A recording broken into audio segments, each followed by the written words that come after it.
Nachdem wir uns im vorangegangenen Video die Definition eines Storyboards und dessen Vorteile näher angeschaut haben, möchten wir in diesem Video den Fokus auf die Verwendung eines Storyboards für 360° Lehr-Lern-Szenarien legen.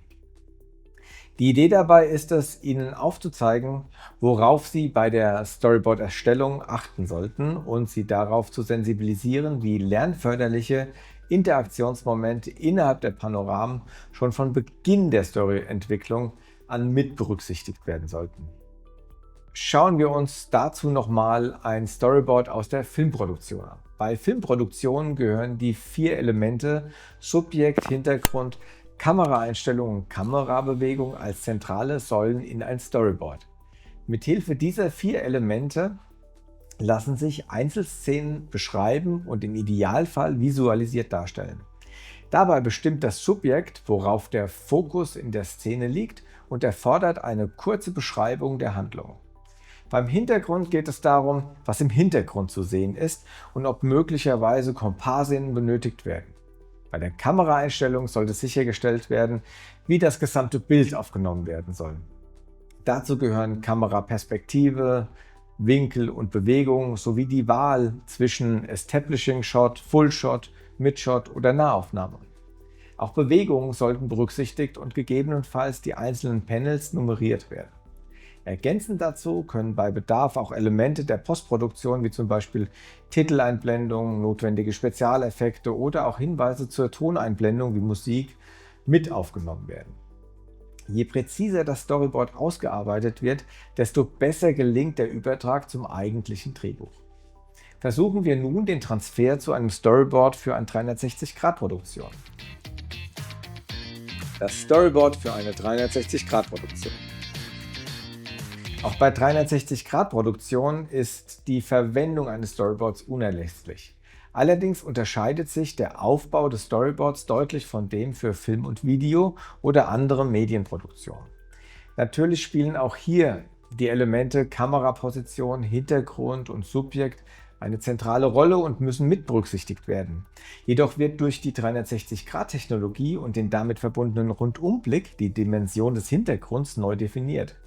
Dieser muss vollumfänglich mit berücksichtigt werden. Während bei einer reinen Videoproduktion nur der gewählte Kameraausschnitt das Geschehen im Hintergrund definiert, ist das bei einem 360°-Panorama völlig anders.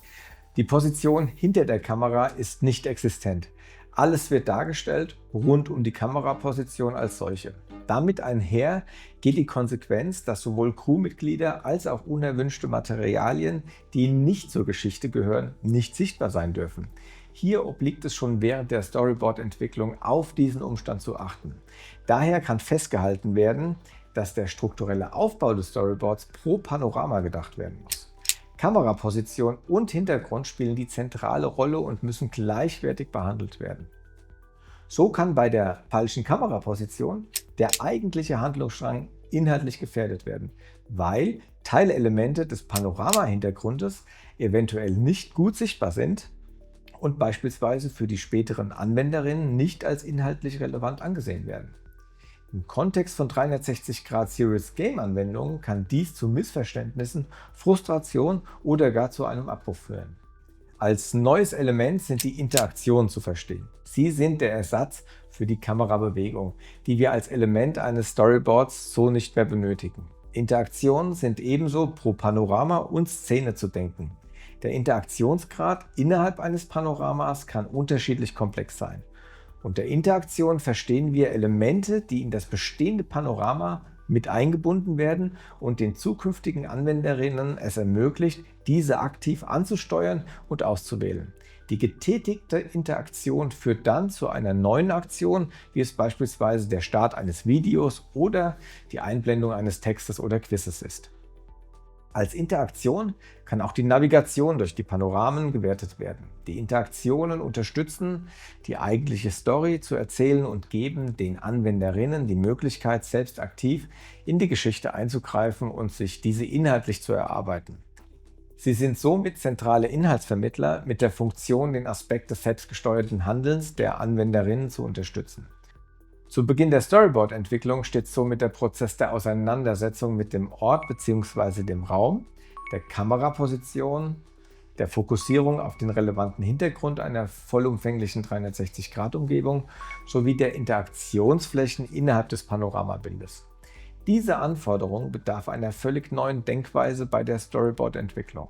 Um sich schrittweise in diese Denkweise einzuarbeiten, hilft es sich zu Beginn, einen szenarischen Steckbrief zu entwickeln.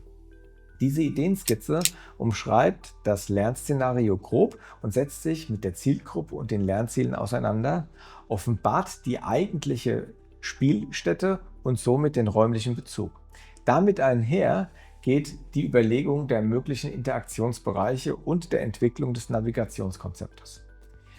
Nach und nach entsteht damit die Grundlage für die detaillierte Ausarbeitung des Storyboards im Kontext der Storyboard-Entwicklung. Nutzen Sie gerne unsere Canvas-Vorlage. Sie ist so aufgebaut, dass Sie die notwendigen Fragestellungen, die zu Beginn der Storyboard-Entwicklung notwendig sind, aufgreift und Sie schrittweise durch den Entwicklungsprozess Ihres szenarischen Steckbriefes führt. Ebenso haben wir für Sie Praxisbeispiele zusammengestellt. Diese geben Einblicke in entstandene Storyboards, die im Rahmen unserer Arbeit an der TU Darmstadt entstanden sind. Nutzen Sie diese als Inspiration oder auch als Vorlage, um Ihre eigene Vorlage zu entwickeln.